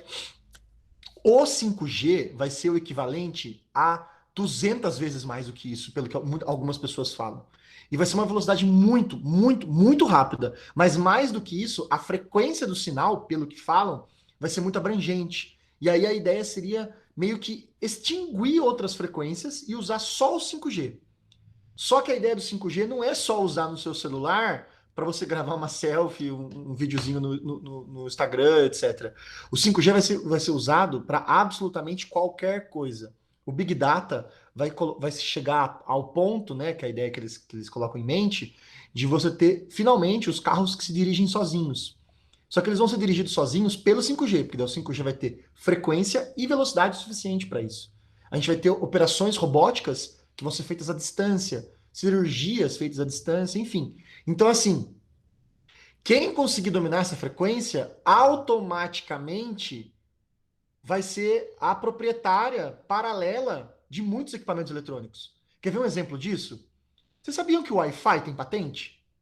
A tecnologia Wi-Fi tem uma patente. Vocês sabiam disso? O Wi-Fi é de uma empresa. Vocês sabem de qual empresa é o Wi-Fi? Alguém aqui sabe de quem que é o Wi-Fi? O Wi-Fi é uma tecnologia da Motorola. A Motorola é dona do Wi-Fi. Isso, por exemplo, fez com que muitos equipamentos não tivessem Wi-Fi por muito tempo. Por exemplo, os videogames. O Xbox, por exemplo, ele só vai ter Wi-Fi nas versões posteriores. Porque a Microsoft não queria pagar a patente para a Motorola, ponto. Então não tinha Wi-Fi. Então todo mundo quis o Wi-Fi, né, a tecnologia de internet sem fio de frequência que a gente tem em casa, etc., paga para a Motorola, entendeu? Tipo a empresa que fez o equipamento. A Motorola, basicamente, então, ela é uma empresa de barganha. Quem controla a Motorola ganha muito dinheiro, não é com a venda de celular. Por isso que a Motorola não faz muita propaganda, etc. Ganha dinheiro com Wi-Fi. Sabe quem que segurou a Motorola na mão por muitos anos? A Google. Olha que curioso. A Google era dona da Motorola por muitos anos. E por quê? Porque ela controlava automaticamente o Wi-Fi e tinha uma arrecadação bilionária nas costas todos os anos. Hoje, sabe de quem que é a Motorola? Vocês sabem? Chuta. Da Lenovo. A Lenovo é da onde? A Lenovo é da onde? Da China. Se a China ganhar essa corrida do 5G, ela vai ter o Wi-Fi e o 5G na mão dela. Tudo que os Estados Unidos sempre quis, mas tudo que os Estados Unidos nunca teve, entenderam? Então a questão dos Estados Unidos é justamente essa. Tentar, como o Gabriel colocou, é basicamente uma guerra fria. É isso. É tentar controlar como as empresas vão ser dependentes. Porque assim, a Nokia foi 100% para essa disputa. E para ela é vida ou morte. Se a Nokia perder essa corrida, a Nokia vai ter que ser comprada por alguém, porque ela não vai conseguir se sustentar. Há muitos anos a Nokia está fora do mercado, né? A Ericsson, idem. Quem que compra celular Sony hoje em dia, né, gente? Só quem foi enganado, né? Com perdão aí de quem tem o celular Sony, mas ele é um celular muito caro pelo que ele oferece, né? E a Sony ganha dinheiro com outras coisas, né? Vamos pensar também que não é uma coisa que ela dependa. A Huawei, não sei se vocês sabem, hoje é a terceira maior empresa de telefonia móvel do mundo. Ela passou essa semana, mais precisamente falando, hoje, a Apple. A Apple hoje é a quarta maior empresa de telefonia móvel do mundo. A Huawei é a terceira. A segunda é é uma outra chinesa. Calma. A Xiaomi, né? E a primeira é a Samsung, que ninguém vai bater a Samsung tão cedo, porque, né? Samsung, você pisca, ela lançou um celular novo, né? Então, assim, não tem empresa americana liderando o mercado de nada mais, de nada. Isso, não só para o orgulho americano, mas para a geopolítica americana, é ruim. Então, eles precisam fazer alguma coisa. E, obviamente, que, como o João falou, todos os candidatos são candidatos do mercado. O mercado pressiona o candidato. O mercado pressiona o presidente. Vamos, sabe aqueles memes que a galera cutuca, assim, alguém no chão? Tipo, pensa várias empresas de tecnologia cutucando o Trump, falando assim, faz alguma coisa, cara. Se a China levar o 5G, a gente tá lascado. Então, basicamente é isso. Claro que ele não vai conseguir virar para as pessoas e falar assim, gente, não usem o 5G da China. Ele não vai conseguir falar isso. Ele precisa criar uma narrativa. Aí ele joga aquela narrativa que eles vão roubar os seus dados e vai manipular os seus dados. Olha que curioso. O Trump, que foi eleito por manipulação de dados de mídias sociais, falando que a China vai fazer isso, né? E ele começou um processo, só para encerrar minha fala, de começar a banir empresas e serviços chineses de dentro dos Estados Unidos, né? Só que tem uma empresa chamada Tencent Games, não sei se vocês já ouviram falar da Tencent Games. A Tencent ela é um conglomerado gigantesco de jogos mobile, entre eles o Free Fire, que nem é muito famoso, não é mesmo? Entre eles um joguinho aí também que quase ninguém conhece, quase ninguém joga, chamado League of Legends, que é o maior esportes do mundo hoje, né? E que os americanos torram o cartão de crédito das mães consumindo esse jogo. Você imagina se o Trump realmente cumprisse essa promessa de banir tudo que fosse da China, serviços, jogos, etc., de dentro do território americano. Quem que ia perder com essa conta, né? Daí o mercado vai lá de novo e fala assim, ô Trump, é para brigar com 5G. Não é para arrancar a nossa parte da fortuna que a China faz.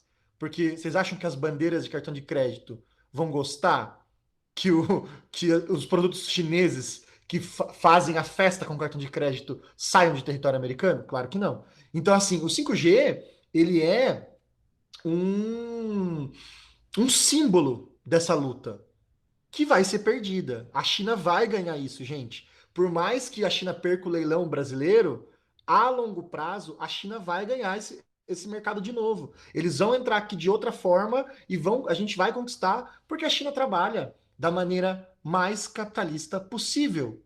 Ela vende o produto barato, né? Entre pagar caro e barato pelo mesmo serviço, qual que a gente escolhe, gente? Vamos ser sinceros, né? Então, assim, é isso, basicamente, né? Que aula, meus amigos e minhas amigas. Que aula. Esse homem é maravilhoso, né? Mais alguém, gente? Pode falar, amigo, desculpa. Não, eu só ia brincar falando que eu falava, eu era taxado de louco na faculdade, sabe? Quando eu falava lá em 2010, na eleição da Dilma, primeiro que eu era a primeira pessoa da sala, e a Lívia é uma delas que zombava de mim, que em 2010 tinha Facebook, né? Que eu era tester do Facebook. Essa merda aí, o que você tá usando essa bosta? Eu falei, gente, a eleição vai ser decidida nas redes sociais. Imagina o voto popular, a manifestação de rua, não sei o quê. Eu era o louco, eu era o tonto, sabe, da sala. Mas a Terra plana capota, né, gente? Terra plana capota, né?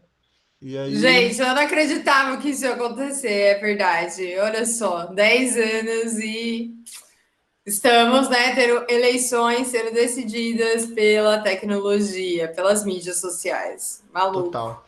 O Lucas ia ter uma fala aí que ele falou que ia explicar alguma coisa aí. Lucas, manda ver.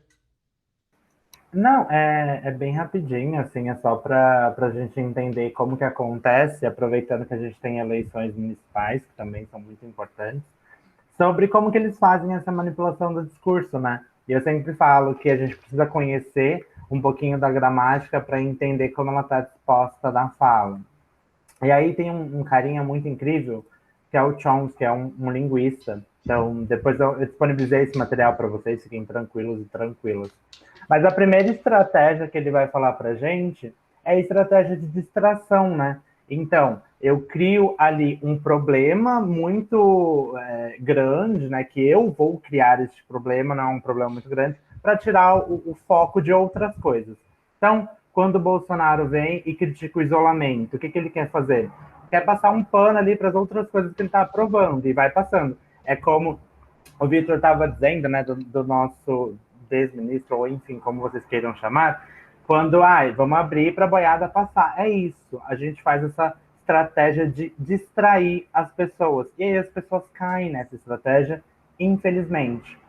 Logo depois a gente tem uma de criar um problema e depois dar uma solução. Isso, o nosso governo aqui brasileiro, Campeão.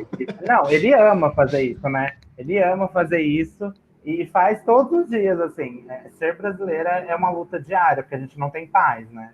Todo dia a gente tem um problema novo, e aí no final do dia tem uma nova solução, que geralmente é cancelar o que eu aprovei logo de manhã, né? Para ver o que a galera vai pensar. A gente tem, que aí eu acho que é uma das mais preocupantes, que é a estratégia da gradualidade. Então, se vocês começarem a reparar, por exemplo, vem do impeachment da Dilma, antes do impeachment da Dilma, é uma gradualidade. A gente não impõe as coisas de uma vez, a gente vai fazendo de pouquinho em pouquinho, para chegar lá e falar, nossa, a gente deu errado. Então, a gente sucateia o SUS, por exemplo, vamos falar do SUS, que é o assunto da semana, né? Não só da semana, deveria ser o assunto de todos os dias pela defesa.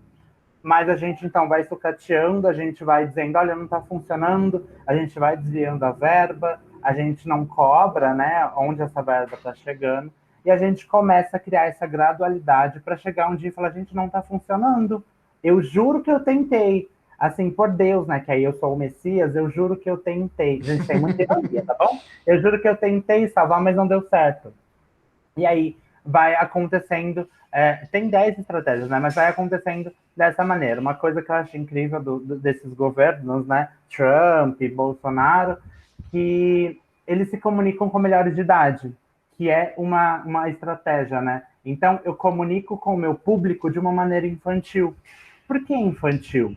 Porque eu tiro sarro de perguntas importantes do jornalismo brasileiro, do jornalismo norte-americano, eu não respondo, e aí quando eu vou responder algo que é muito difícil, eu recorro para quem está comigo, e depois eu respondo no Twitter, porque aí o Twitter é uma rede super legal para a gente discutir coisas políticas, é incrível, assim. Nada tóxico, gente, é suave, usem o Twitter. E eu acho que também tem aquela que ele vai citar, né, que é o aspecto emocional, mais do que a reflexão. Então, o que está acontecendo, eu acho que essa era o que eu queria falar muito, né, sobre esse conservadorismo que vem sendo gradual. A estratégia da gradualidade, ela vem antes dessa estratégia do aspecto emocional, que a gente vai conhecer que Eu vou utilizar, então a gente tem, né, o que o Vitor falou bastante, né, da questão do Facebook. Como que o Bolsonaro sabe o que eu estou pensando? Nossa, lá, eu me identifico muito com ele, mas não é sobre se identificar com ele, é ele que se identifica com a gente e utiliza disso para se eleger, né? Ele utiliza disso para pulverizar as coisas. Isso é legal a gente pensar. Então, por exemplo, quando a gente tem o caso que a gente volta a discutir, né, do caso da menina que foi abusada, que foi estuprada, e aí o Bolsonaro cria ali nas entrelinhas uma manipulação dentro do seu governo pela, enfim, chamada por ele ministra, né, eu nem lembro o nome daquele família, enfim, horrível, horrível aquele nome. Você vai falar, amiga? Pode falar. Não, eu acho que é da família, da criança e do adolescente, alguma coisa assim, né? O Ministério da Sim. Damares Fox. E aí tem esse Uhum. Ministério da Damares que ela faz essa intervenção, obviamente ainda não se é comprovado, mas já mostraram vários dados que mostram que ela ligou para as pessoas, que ela disse, tipo, gente, vamos barrar. E aí envolve médicos e médicas, né, que, ai, nossa, pelo bem de uma criança, Da né, vida. da vida. Estamos para a vida, né? E de que vida é essa? Então, ele utiliza desses aspectos, por quê? Porque ele foi lá no Facebook, quase as mesmas estratégias, se não as mesmas estratégias que o Trump usa para as eleições lá. Então, ele utiliza dessa ferramenta, né? Uma ferramenta política hoje de poder do Facebook para chegar. Quem que me elegeu? É a galera conservadora, e aí a conservadora geralmente a galera religiosa, a gente tem um problema seríssimo de intolerância religiosa no Brasil. Então, se a galera não é a favor do aborto, eu preciso chamar essa galera para mim, o que eu vou fazer? Vou lá na mídia fazer um burburinho, vou impedir que a vida da criança abusada seja salva, e é isso que a gente precisa entender, e aí salva em aspectos sociais, físicos, emocionais, econômicos, eu tiro o direito dela, que é um direito dela, isso é importante dizer, para, enfim, defender o meu mandato. Aí a gente tem várias outras formas que depois vocês podem olhar, são 10, né, que o linguista vai falar para a gente. Manter o público na ignorância e na mediocridade é o sucateamento da educação, principalmente. A gente estimula o público a ser complacente com a mediocridade, né, que ele vai dizer isso. Estimular o público a ser complacente. Então, aí entra a fake news. É tipo, eu conto a mentira e incentivo as pessoas a mentirem também. Eu incentivo elas a não disseminarem a verdade. Isso é muito, muito problemático. A gente tem que tomar muito cuidado com isso. Eu acho que uma do Brasil, assim, que, enfim, eu sempre dou muita risada, que é o reforço da autoculpabilidade, né? Que é quando qualquer coisa que não envolva outros governos rola. Mas e o PT? Por quê? Porque passa a responsabilidade que ele teria, enquanto chefe de Estado, para outras pessoas. Porque, né, a gente sabe que esses governos não assumem nada. Eles não têm coragem para assumir nada do que eles fazem, sempre ficam passando para outras pessoas, como o Vitor também tinha dito que o Trump fazia toda hora, né? Ai, porque o Obama, ai, porque não sei quem, e vai fazendo isso. E por último, né, que é das redes sociais, é conhecer melhor do que as próprias pessoas. Eu conheço o Vitor pelas redes sociais melhor do que ele mesmo, porque ele não sabe o que ele está fazendo. O que você está pensando? Conheço a Lívia, o João, e é sempre assim. Então, a gente tem hoje, por exemplo, o que eu estou fazendo é uma análise do discurso, e isso já é muito problemático, porque você consegue pegar, não problemático no sentido ruim, é bom para mim, é bom para vocês que saibam dessas estratégias, né? Mas para quem não sabe, é problemático, porque eu consigo pegar nas entrelinhas aquele discurso que está um pouco, sabe, divergente, que não está legal. Então, um exemplo meu, por exemplo, não voto em Araraquara, né? Voto em outra cidade, e os candidatos usaram frases de pensadores, não vou colocar como pensadores, vou colocar como filósofos, não, porque preguiça, né? Conservadores, e até mesmo do despresidente, que é a cidade não pode parar. Tipo, independente do que esteja acontecendo, a gente precisa continuar. Então, essa manipulação psicológica, emocional, financeira, a gente precisa pensar muito nisso quando a gente olha para o aspecto das eleições. Os discursos são muito importantes. Então, vejam os debates, ouçam o que essas pessoas estão dizendo, é muito importante, conheçam o que elas estão dizendo, porque é pelo discurso, é pela linguagem que a gente se expressa, né? Vide aí o Trump falando, eu sou o menos racista daqui. Eu ia falar um palavrão, mas enfim. É isso. É bem rápido, mas para a gente ter um pouquinho de noção que isso também cai, gente. Isso tá aí. E eles utilizam muito, eles conhecem melhor do que a gente da letras, ou enfim, quem gosta da análise do discurso. Eles usam muito disso para persuadir mesmo. É isso, assim. Acho que foi muito rápido, mas é isso. Não, amigo, achei que foi muito bom. E, Não, foi bom. é sempre legal, né, falar do Chomsky, da importância dele. Bom, gente, eu que agradeço, na verdade, o convite. Sempre bom falar com o pessoal. Essa ideia de a gente poder construir um conhecimento democraticamente acessível, né? Já que a palavra era democracia hoje, né? Mas que as pessoas possam ter acesso a isso. Não sei onde vocês vão colocar isso, que vocês estão gravando, né? Mas depois me marquem se vocês forem mandar isso para alguém, em alguma mídia. Eu tenho um podcast, tá? Chamado Ponto Crítico. Procurem depois. Tem no Facebook, tem no Instagram. No Facebook a gente está entrando com uma página nova e tem nas mídias de podcast, né? Spotify, etc. Ele tá um pouquinho parado porque o meu microfone queimou e chegou recentemente um microfone novo. E, enfim, né? Mestrado, para quem tá fazendo, sabe que a alma é consumida, né? Então tem uma hora que você tem que dar uma pausa em tudo. Mas a gente tá voltando. E é isso, gente. Se vocês quiserem uma dica em relação a podcasts, etc., que eu gosto muito, né, de podcast. A revista Piauí lançou um chamado Retrato Narrado. Vocês já ouviram falar? Retrato Narrado é uma série documental de podcast. Então, assim, a produção é impecável. E aí, o que eles fazem? Eles vão lançar uma série de episódios para contar a história de algum personagem. Eles estão no primeiro personagem ainda. E o primeiro personagem deles foi o Bolsonaro. Eu recomendo muito que vocês escutem esse podcast. Eu ia falar vejam, né? Mas escutem esse podcast porque eles vão da infância até os dias de hoje. E a infância e a adolescência dele explica muita coisa. Então, assim, se vocês estão procurando alguma dica de estudo que seja diferente do básico já, né? YouTube, etc., o podcast é um ótimo caminho, porque vocês podem aprender muita coisa de atualidades sem precisar, por exemplo, fazer grandes leituras. Claro que a leitura sempre é o melhor caminho, mas se você não consegue fazer isso, o podcast é um ótimo caminho. Então, você pode fazer isso lavando louça, fazendo faxina, arrumando teu quarto, enfim, dirigindo, né? O podcast ajuda muito, muito nisso. Claro que ouvir uma música relaxa muito mais do que ouvir um podcast de política, mas contribui muito para sua formação se você encontrar um podcast de pessoas compromissadas, de pessoas sérias. A revista Piauí, por exemplo, é um ótimo podcast, né? Chama Foro de Teresina, né? E para quem quer uma coisa mais pontual, tem o Café da Manhã da Folha, que sai literalmente todos os dias. Então você pode acompanhar. São os dois que eu recomendo mesmo, né? O pessoal comentou do Átila aí, né? Ele é da B9, e ultimamente eu tô meio chateado com a B9, que é um grupo que tá meio como disse o João, né? O B9 virou os homens do mercado.